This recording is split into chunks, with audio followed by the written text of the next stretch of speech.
अब छोड़ो ये छोटी मोटी बातें, अब सीधे परम धर्म की बात करो। अब हम कोई धर्माधर्म का विचार नहीं करेंगे। जो भगवत मार्ग से विमुख चल रहे हैं, पापी जन, दुष्ट जन, प्रपंची जन, इनकी बातें सुनना, इनसे बातें करना, इनसे गोष्ठी करना बंद कर दो, नहीं तो नरकगामी हो जाओगे। जो दूसरे की निंदा करते हैं, दूसरे की निंदा सुनते हैं, दूसरे की निंदा का अनुमोदन करते हैं, तीनों को बराबर दंड मिलता है। ऐसे लोगों को असत पुरुष कहते हैं, जो भगवत चर्चा न करके, भगवत गुणगान न करके, माया प्रपंच की बस निंदा स्तुति इसी में फंसे हैं। ऐसे लोगों का संग न करे। ऐसे लोगों के कान में शब्द नहीं पड़ने चाहिए, अंगुली डाल लेना चाहिए। श्रवण मूंद न त चले पर आई, कान में अंगुली डाल के वहां से हट जाना चाहिए। शून्य मशताम गोष्ठी सुशक्तम। प्रायः ये बातें बहुत अच्छी लगती हैं। जब किसी की निंदा होती है ना, तो मलिन अंतःकरण बहुत गौर से सुनता है, और जब सत्संग होता है ना, तब प्रपंच की याद आती है, भागता है मन संसार में। और जो शतोगुणी भगवत कृपा पात्र होते हैं, जब प्रपंच होता है तब उनका मन भागता है, बिल्कुल नहीं लगता, और जब सत्संग होता है तब एकाग्रता पूर्वक पान करते हैं। इसलिए शून्य मशताम गोष्ठीषु, ये जो दुष्ट जन है, जो कुसंगी जन है, जो दूसरे की निंदा करते हैं, अरे कहां भगवत आनंद की रसानुभूति करने के लिए मानव देह मिला है, और कहां ऐसे गंदे लोगों का संग करके जो दूसरों की अवहेलना, दूसरों की निंदा, पूरा जीवन केवल इसी बात में है। सतमार्ग ग्रहण करो, सच्चाई से चलो, नाम जप करो, विश्व में अपने आप तुम्हारी कीर्ति हो जाएगी। निंदा करने से, अपमान करने से, विरोध करने से तुम्हारा पतन हो जाएगा। समय का इंतजार करो। असत मार्ग में चलते हो दंड मिलेगा, सत मार्ग में चलते हो भगवान मिलेंगे। समय का है, जब तक समय, भगवान ने पांडवों को यही कहा था कि तुम सर्वसमर्थ हो, तुम 12 वर्ष वनवास और 1 वर्ष अज्ञातवास के योग्य नहीं हो, पर मैं तुम्हें सलाह देता हूं, समय है, काट लो। अगर चुप होकर समय काट लिए तो फिर परिणाम में देखना है, सब नष्ट हो जाएंगे अपने आप। समय महाबलवान है। विदुर जी ने भी जिस समय लाक्षागृह में भेजा गया पांडवों को, तो विदुर जी ने कहा, मैं जानता हूं तुम सब समर्थ हो, लेकिन मेरी सलाह है, इस समय तुम्हारे अनुकूल नहीं, गुप्त हो जाओ, कोई जान ही ना पावे कि मरे कि बचे। हम तुम्हें सुरंग के व्यवस्था किए देते हैं, उससे जंगल में निकल जाना, और जब तक समय अनुकूल ना आवे तो कोई जान ना पावे कि तुम जिंदा हो। समय बड़ा बलवान है। ये असत आचरण करने वाले, पापाचरण करने वाले, ये सदैव पतन को प्राप्त होते हैं, पर इनको समय का ज्ञान नहीं है। इसलिए महापुरुष जन कहते हैं, शून्य मसताम गोष्ठीषु, ये दुष्ट पुरुषों का संग त्याग दो। अरे कानों से भगवत चर्चा, महामहिमा, महाभागवतों की सुननी है, ये निंदा स्तुति सुननी संसार की। असताम, असत कौन है? जो भगवत वार्ता विहीन, जो भक्त महिमा विहीन, केवल संसार की, प्रपंच की बातें करते रहते हैं। उनको किसी से मतलब नहीं, उनको भगवान से बिल्कुल मतलब नहीं। उनको मतलब है अपनी ख्याति से, अपने भोग वासनाओं की पूर्ति से, अपनी वाहवाही से। ऐसे असत पुरुषों के संग का त्याग कर दे। और अशक्तम, कभी काम, क्रोध और अहंकार की वशीभूत ना हो जाए। ऐसा कभी दोष ना आने पावे कि आप काम से उन्मत्त हो गए, क्रोध से उन्मत्त हो गए, अहंकार से उन्मत्त हो गए, तो फिर ये बलात् आपको नष्ट कर देगा, बलपूर्वक। काम क्रोधो मदादि भी प्रतिपदम निष्प्रियमाणम बलात्, ये तुम्हारा अप्रिय कर देंगे। आज तक कोई कामी पुरुष, क्रोधी पुरुष, अभिमानी पुरुष कभी मंगल को प्राप्त नहीं हुआ, सदैव अमंगल हुआ। असत पुरुषों का संग त्याग दो, और काम, क्रोध और अहंकार की वृत्तियों पर शासन करो। शासन वही कर सकता है जो सत्संग सुनता है, जो नाम जप करता है, उसकी बुद्धि पवित्र होती है। पवित्र बुद्धि मन पर शासन करती है, तभी काम, क्रोध और अहंकार मिटता है, विचार के द्वारा मिटता है। परम पवित्र विचारों के द्वारा अहंकार का नाश होता है, कामनाओं का नाश होता है। और क्रोध की स्वयं सत्ता नहीं, क्रोध तो काम से प्रकट होता है। कामा संजायते क्रोधा। अगर हमारी कामनाएं भगवत मार्ग के अनुकूल हों तो कभी क्रोध आएगा ही नहीं। जब देह भाव की कामनाएं होती तभी क्रोध आता है, जब प्रतिकूलता होती तभी क्रोध आता है। इसलिए कह रहे, सदैव काम, क्रोध और अहंकार को विचारों के द्वारा, पवित्र विवेक के द्वारा इसका दमन करते रहो, नहीं निश्चित ये तुम्हारा नाश कर देंगे। नैवम द्वंद्व तितिक्षमी सदपिमाम चेत सक्षमा सत्कृपौ। सर्दी, गर्मी, अनुकूलता, प्रतिकूलता, मान, अपमान, जय, पराजय, निंदा, स्तुति, ये द्वंद्व हैं, इनको सहना होगा। यदि आपको आध्यात्मिक की ऊंचाई पर चढ़ना है तो इनको सहना होगा। भगवान की कृपा से ये भक्तों को मिलते हैं। संसारी पुरुष तो इसी में पिस जाता है, द्वंद्वों में। ये द्वंद्व की चक्की है, चलती चक्की देख के दियो कबीरा रोए, दो पाटन के बीच में साबित रहा न कोई। ये लाभ हानि, जय पराजय, दुख सुख, मान अपमान निंदा स्तुति, ये ऐसे माया के पार्ट हैं दो, इसमें सब पिसते रहते हैं। तो बोले बचा कौन? तो चलती चक्की देख के दिया कमाल ठठाए और रहा सहारे कील के तो बाल न बाका जाए। ये द्वंदात्मक संसार चक्र जिससे चलता है वो कील है भगवान। जो भगवान की शरण में चला गया उसका बाल बांका भी ये द्वंद नहीं कर सकते। श्रीपाद करे नैव द्वंद तितिक्षमी सदम चेतक सक्षमा सत्कृपौ। ए भाई, सर्दी गर्मी निंदा स्तुति मान अपमान इनको सहन कर लो। यदि इनको सहन नहीं किए तो नष्ट कर देंगे। ये तुम्हारी भावना भगवत मार्ग में नहीं चल पाएगी।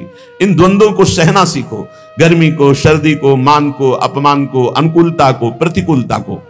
ये जाति, ये पाति, ये कुल धर्म, ये सब अविद्या है, मायाकृत है। अगर भगवत प्राप्ति करनी है तो भगवान के वचन मान लो। सब धर्मों का एक फल है भगवत चरणारविंद की शरणागति, भगवत चरणारविंद का सतत आश्रय चिंतन। नहीं, गोस्वामी जी कह रहे सो सब धर्म करम जरि जाहु, जहां न राम पद पंकज भाव। वो सब धर्म कर्म में आग लग जाए जो भगवान से प्रेम न करा दे। इसलिए कह रहे छोड़ो। भगवत चरणारविंद की वृत्ति तभी आती है जब अनन्य आश्रय होता है प्रभु के चरणार। इसीलिए कह रहे बोले ऐसे नाम की गड़गड़ाहट हृदय में गुरु कृपा से गंगा की धारा की तरह अविरल चल पड़ी। राम कृष्ण हरि, राम कृष्ण हरि, इससे बढ़कर कोई मार्ग नहीं। ये तुका का अनुभव, तुकाराम जी कह रहे तुका का अनुभव। न इससे बढ़कर कर्म मार्ग, न संन्यास मार्ग, न तपस्या, न पुरस्चरण, न वेदाध्ययन, न दान, न योग। क्या निरंतर नाम रूपी गंगा चल पड़ी हृदय में, निरंतर नाम। तो तुकाराम जी से प्रश्न किया कि जब ऐसा सर्वश्रेष्ठ आनंद का मार्ग है नाम जप, भगवान की भक्ति, तो सब क्यों नहीं करते, क्यों इधर उधर भटक जाते हैं? तो बोले ये कोटि जन्मों के जब पुण्यों की संपत्ति एकत्रित होती है तब ऐसे संतों का मिलन होता है और फिर ऐसे संतों की सेवा, उनके अनुगत होने से ये प्रेम लक्षणा भक्ति रूपी गंगा हृदय में जागृत होती। नाम पर विश्वास कर लो, सब कुछ मिल जाएगा। नाम पर विश्वास, सब भगवान के नामों में समान सामर्थ्य है। तुम्हें जो प्रिय लगे खूब नाम जप करो, लेकिन बात बनेगी जो गुरुदेव के मुख से निकला हुआ नाम मिला है। रामकृष्ण हरि जपते थे तो कह रहे जैसे मोट से सिंचाई खेत की, लेकिन जब गुरुदेव ने दिया तो ऐसा लगा जैसे गंगा की धारा ऐसे फूट गई, खेत लबालब भर गया, ऐसे हृदय मेरा आनंद से भर गया। अनेक जन्मों के जब पुण्य एकत्रित होते हैं तब ऐसे संतों का संग मिलता है और ऐसे संतों से फिर भक्ति गंगा की तरह उल्लसित हो जाती है। श्री तुकाराम जी के वचन भगवान से कहते हैं कि प्रभु वैसे तो पैसे देकर के लोग सेवक रखते हैं और हम तो बिना पैसे के आपके सेवक हैं, क्यों नहीं आप हमको अपनी सेवा में रख लेते? वैसे तो सेवा पैसे दे के कराई जाती है। प्रभु इतनी बात तो याद कर लो कि बड़े का लड़का यदि फटे पुराने कपड़े पहनकर किसी से मांग कर तो बेइज्जती बड़े की होती है। लोग पूछते हैं कि ये कौन, किसका लड़का है? बोले उन अरबपति का है। कितना कंजूस आदमी है, लड़का ऐसी स्थिति में घूम रहा हो, खुद अरबपति है। तो बोले प्रभु अवगुणी हूं, मलिन हूं और भिखारी भी हूं, पर हूं किनका आप समझ लो। लोग यही कहेंगे कि पांडुरंगा विट्ठल का है। अब अपनी इज्जत संभालो आप। ये देखो गूढ़ बातें हैं। इतनी ठसक प्रभु से अपनेपन की हो जाए कि ना सब मैं किसका हूं। जैसे एक बार बड़ा सुख मिला था, प्रारंभ की बात है, भिक्षा मांग रहे थे तो एक वयोवृद्ध ब्रजवासी बैठे हुए थे, बिहारी जी की गोस्वामी। सुंदरी ये राधा वल्लभ जी को बाबा जी आयो है, माधुकरी दो। ये शब्द कान में जो ही पड़े, माधुकरी लिया। अंधेरी गलियां थी, एक गली में घुस गए, एकांत में खड़े होकर रोने लगे, प्रभु आज तो हम निहाल हो गए, क्योंकि देखो ब्रजवासी जन नाम से आपके जोड़ दिया कि बाबा जी किसको? बोले राधा वल्लभ जी को बाबा जी। तो अब समझो महाराज, अब हमारी कोई बात नहीं रहेगी, अब बात आपकी रह गई। बाद में आया है बाबा जी, पहले राधा वल्लभ आया है। किसको बाबा जी? बोले राधा वल्लभ जी को बाबा जी आयो। महाराज हम तो निहाल हो गए, क्योंकि अब आपका नाम हमारे नाम के आगे चढ़ गया। कौन? और बोले वही राधा वल्लभी। अच्छा, पहले आप आओगे सरकार। वैसे ही कह रहे श्री तुकाराम जी कि बड़ा का लड़का यदि दीन दुखी होकर के मांगता दिखाई दे तो लोग पूछते हैं किसका लड़का? बोले अमुक का लड़का। तो हे पांडुरंगा, मलिन हूं, अवगुणी हूं, पर आपका हूं। अब आप अपनी तरफ देखना, आपको तो अपनी इज्जत बचाने के लिए मुझे स्वीकार करना ही है, मेरा पालन करना ही है क्या? मेरे हृदय को निर्मल करके अपनी प्रेम लक्षणा भक्ति प्रकाशित कर दो। श्री तुकाराम जी कहते हैं, जब उपासक प्राणी मात्र में अपने भगवान की भावना करता है और सबको सुख पहुंचाने की, सुख देवे को चाव चित सब सोहित निष्काम, उसी समय उसके हृदय में भगवत प्राप्ति की लालसा जागृत होती है। ध्यान रखना, सबको सुख देने की भावना, सब में भगवत भावना, तो इस भावना के बल से उसके हृदय में भावना जागृत हो जाती है कि मैं भावना तो कर रहा हूं कि सब में प्रभु हैं, लेकिन वो प्रभु कभी मेरे नेत्र गोचर तो हुए नहीं, मैंने देखा तो कब देखूंगा, कब व्याकुलता ऐसी आएगी। जो हर आचरण संतों को साक्षी करके करता है वो बहुत जल्दी भगवत प्राप्त हो जाता है। संतों को साक्षी करके, ये जो मैं कार्य कर रहा हूं अमुक संत ने कहा है, ऐसा करने से सिद्ध महापुरुषों को अपना आदर्श बना लेना चाहिए और पूरी दिनचर्या उनके अनुसार होनी चाहिए। कोई भी चेष्टा मनमानी नहीं होनी चाहिए। अगर आपसे पूछा जाए कि आप ये क्यों कर रहे हो, तो आपका उत्तर होना चाहिए कि अमुक जगह अमुक संत ने ये बात कही थी इसलिए मैं कर रहा हूं। संत को साक्षी बना करके ही हमारी संपूर्ण दिनचर्या, हमारे गुरु ने ऐसा हमको कहा है कि आप ऐसे कीजिए, ऐसे कीजिए, ऐसे कीजिए। एक ने पूछा था कि आपके गुरुजी तो सफेद भी पहनते हैं और आप बराबर 12 महीना पीला ही क्यों उड़ते हैं? उनका गुरुजी ने हमको ये सफेद की आज्ञा नहीं करी थी। हमें जिस दिन विरक्त वेश दिया था यही दिया था, नीचे मार्किन ऊपर पीला, आजीवन उसी का पालन कर रहे हैं। हमें जैसा आदेश किया हम वैसे ही चलेंगे। कोई भी आचरण ऐसा नहीं होना चाहिए साधक के जीवन में जो संत उपदिष्ट ना हो, वो शास्त्र में हो, वो संत में हो, तभी बात। श्री तुकाराम जी कह रहे हैं, नामदेव, ज्ञानेश्वर, कबीर, एकनाथ, ऐसे महापुरुषों के वचनों का अनुसरण होना चाहिए। एके घाई खेलताम न पड़सी डाई, दुचाले ने ढकसिल भाई रे, त्रिगुणांचे फेरी तू थोर कष्टी होसी, या चौघांची तरधर साई रे। अगर एक भाव से खेलोगे तो ये माया दांव में तुम्हें फंसा नहीं पाएगी। एक भाव संतों के आदेश से आपका खाना पीना, उठना बैठना, चलना, क्रियाकर्म सब शास्त्र सम्मत, संत सम्मत होना चाहिए। और दुविधा से खेलोगे तो ठगी बहुत जोर की माया की तुम्हें ठग लेगी। अब वो कह रहे हैं, वो अब संत हैं, वो अपने अनुसार कह रहे हैं, हमको अपने अनुसार चलना है, तो बोले फंस जाओगे। अपने अनुसार चलोगे फंस जाओगे, माया फंसा लेगी। ये त्रिगुणमयी माया का ऐसा फेर है कि इससे निकल पाना बहुत कठिन है। वही निकल सकता है एके घाई खेलताम न पड़सी ढाई, जो एक भाव ले लेता है कि हमारे अब पूरे आचरण संत सम्मत होंगे, शास्त्र सम्मत होंगे। जो संतों ने कहा है, बोले आप ऐसा कैसे चल रहे हो, आप ऐसा कैसे कर रहे हो, तो बोले अमुक संत ने कहा है, उसके अनुसार चल रहे हैं। और उदाहरण में कह रहे हैं कि ऐसे समर्थ संत आदर्श होने चाहिए, जैसे नामदेव, ज्ञानदेव, कबीर जी, एकनाथ, जैसे अपना हरिवंश महाप्रभु स्वामी हरिदास जी, बिहारिन देव जी, श्री ध्रुवदास जी, नागरीदास, बड़े जो भगवत प्राप्त महापुरुष हैं, उनके वचनों के अनुसार हमारे आदर्श होने चाहिए। वही वचन हमारे आदर्श होने चाहिए। तुकाराम जी कह रहे हैं कि जिनके मार्ग पर चलने से अटल विश्वास, गहरा प्रेम प्राप्त होता है, उन महापुरुषों के वचनों की कभी अवहेलना नहीं करनी चाहिए।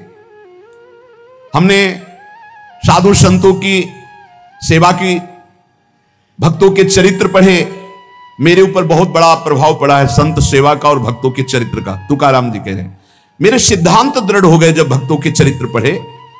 मुझे हरि से प्रेम होने लगा, मेरी विचार स्थिति बदल गई जब भक्तों के चरित्र पढ़े। मेरी जीवन की पद्धति निश्चित हो गई कि मुझे विठ्ठल को ही प्राप्त करना है। यह केवल भक्त चरित्र और संत सेवन से, भक्तों की कथा श्रवण से, भक्तों के मुख से सत्संग सुनने से मेरा भक्ति बल बढ़ा और विठ्ठल में निर्मल और निश्चल प्रेम हो रहा है। संतों का सहारा बहुत बड़ा सहारा है। ये संतों के मुख से निकली हुई भगवत वार्ता कामधेनु है, इष्ट काम को पूर्ण करने वाली है, भगवत प्रेम आनंद बढ़ाने वाली है, सन्मार्ग दिखाने वाली है, भगवत प्राप्ति का निश्चय कराने वाली है, सही आचरणों का सिद्धांत देने वाली है। जो संतों के मुख से निकली हुई चर्चा है, तुकाराम जी कहते हैं, इससे इष्ट भाव पुष्ट हुआ, शीलवान हुए, साक्षात्कार करने की लालसा बढ़ी, धर्मी और नीति, इनमें हमारे जीवन में बहुत लाभ प्राप्त हुआ। हरि जनांची कोणाना घडावी निंदा, साहत गोविंदा ना ही त्यांचे। कभी किसी भक्त की निंदा न करना। नहीं गोविंद अपनी निंदा सह सकते हैं, भक्त निंदा कभी नहीं सह सकते। हरिजनांची कोणा ना घड़ावी निंदा, हरिजनों की कभी निंदा मत कर देना। भगवान की निंदा कर दोगे सह जाएंगे, लेकिन भक्त निंदा करोगे तो गोविंद का इतना कोमल हृदय है कि वो भक्त निंदा नहीं सह पाते। भक्त निंदा करने वाले को वे चाहे जितना छल छद्म करना पड़े उसको नष्ट कर देते हैं। और उनके लिए क्या है, कोई भी उनके लिए तो बड़ा है नहीं। आप देख लो दुर्वासा से बड़ा तपस्वी कौन होगा जो अम्बरीश जी की अवहेलना करना चाहा तो फिर त्रिभुवन में भागना ही पड़ा। द्रौपदी जी को जब क्षोभ हुआ तो कौरवों का नाश निश्चित हो गया। पांडवों से वैर करने वाला कुल सहित नष्ट हो गया। पांडवों के प्रति थोड़ा बलराम जी का प्रेम कम था, दुर्योधन के प्रति अधिक था, तो भगवान ने परिक्रमा में भेज दिया, चलो तीर्थयाटन करो भारत की। और युद्ध में शांत करवा दिया कौरव। पांडुपुत्रों की हत्या करने वाले अश्वत्थामा के मस्तक को बेच कर मणि निकालकर आज भी दुर्गंध युक्त भटक रहा है। इसलिए तुकाराम जी कह रहे हैं भक्तों की निंदा मत करना, जल्दी करो, आर्त भाव से पुकारो, भगवान को पधारने के लिए हृदय तैयार करो। भक्त निंदा न करना, ना भक्त निंदा सुनना। उठते बैठते भगवान को पुकारो, बहुत जल्दी भगवान मिल जाएंगे। भगवान प्रेम को पहचानते हैं। देखो ना, सबरी भीलनी के बेर जूठे खाते हुए बखान रहे, वाह कितने सुंदर मीठे। देखो ना इनकी प्रेम भूख को। सुदामा के चावल तंदुल फांक रहे और कह रहे आह कितने सुंदर है, कितना स्वादिष्ट है। भला बेर कहीं स्वादिष्ट होते? ऐसे स्वादिष्ट कि स्वयं भगवान बखान। भला चावल के टुकड़े कहीं स्वादिष्ट होते? विदुरानी के दिए हुए केले के छिलके खा रहे, वाह ये प्रेम के भूखे मेरे प्रभु हैं।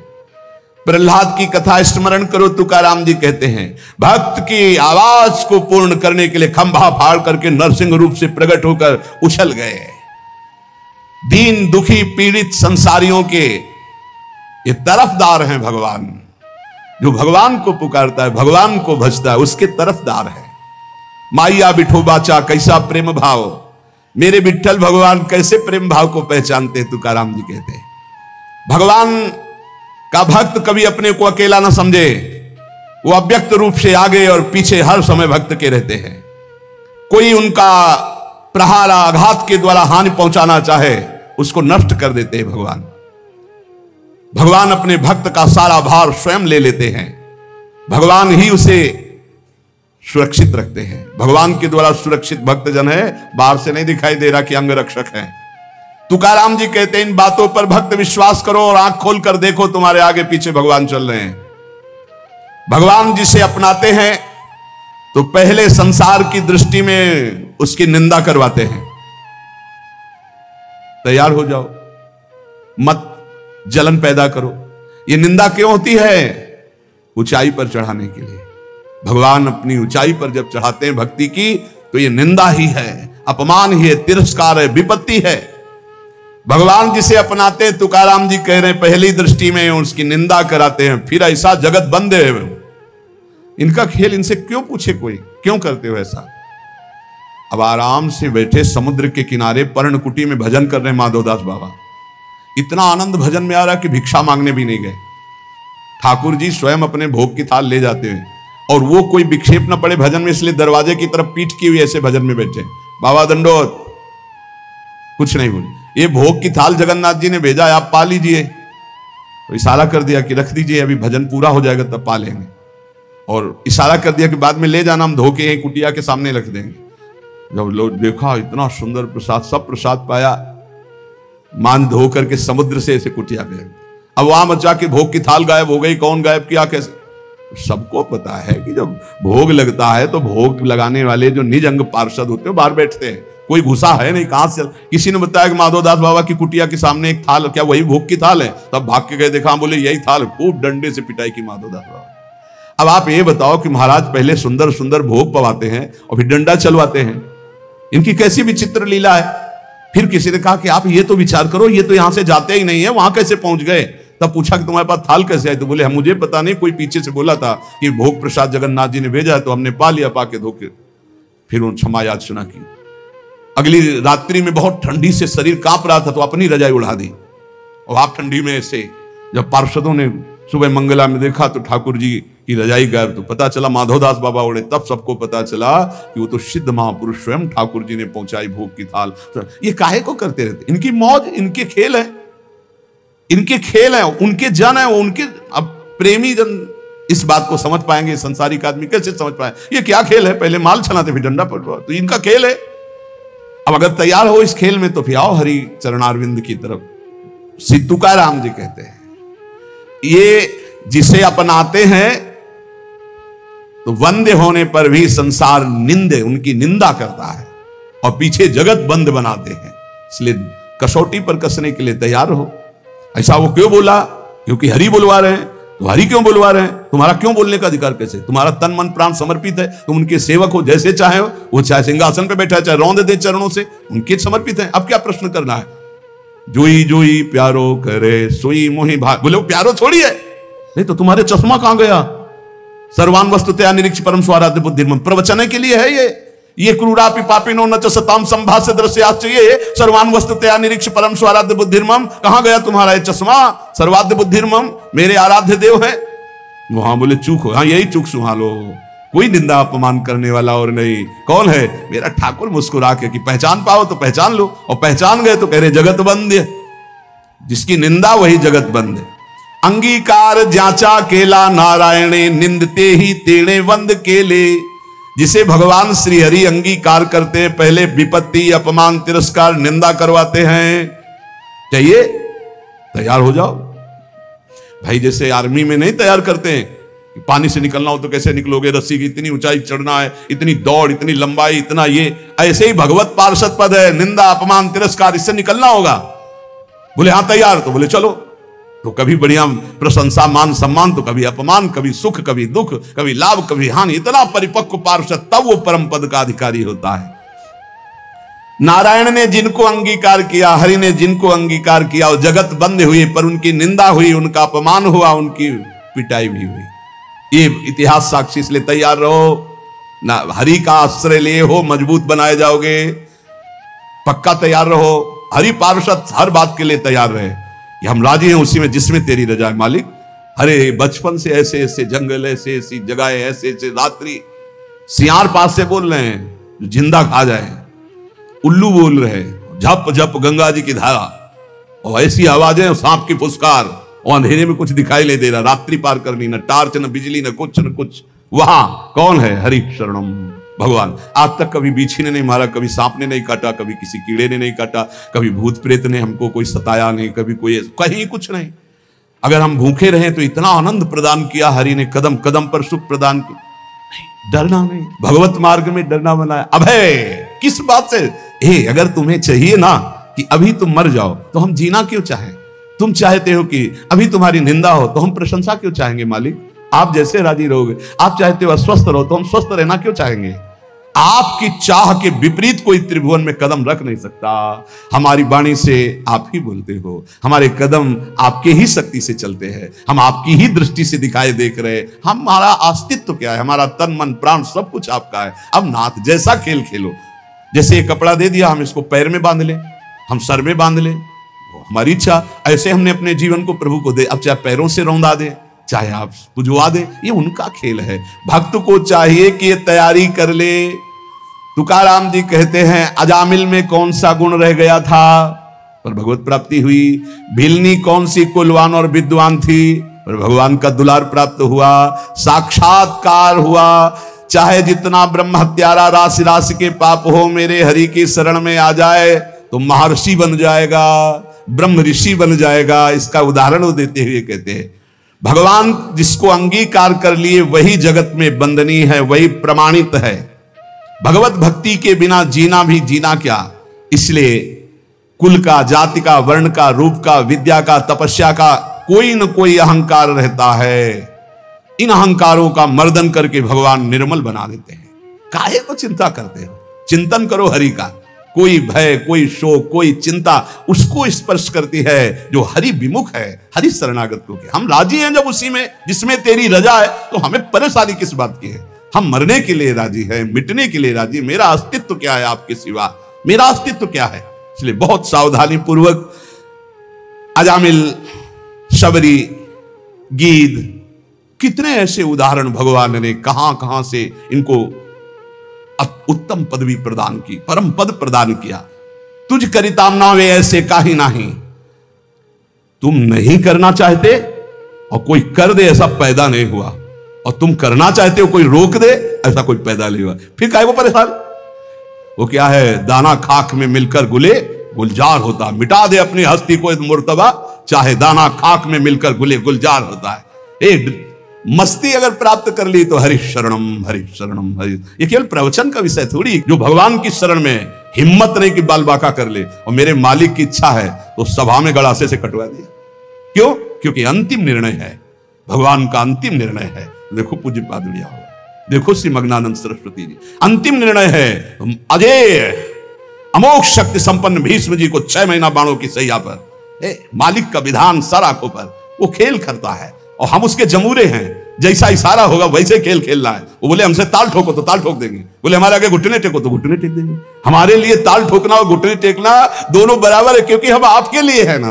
ताल ठुकवाई और विजयी और घुटने टेकवाई और हार स्वीकार करवाई, ये दोनों में हमें अपने स्वामी को देखना है, अपने प्रीतम को देखना है। तुकाराम जी कहते हैं, इस शब्द को याद रखना, तुझ करिताम नवे ऐसे काहि नहीं, तुम जो चाहते हो उसे कोई मिटा दे ऐसा कोई पैदा नहीं हुआ।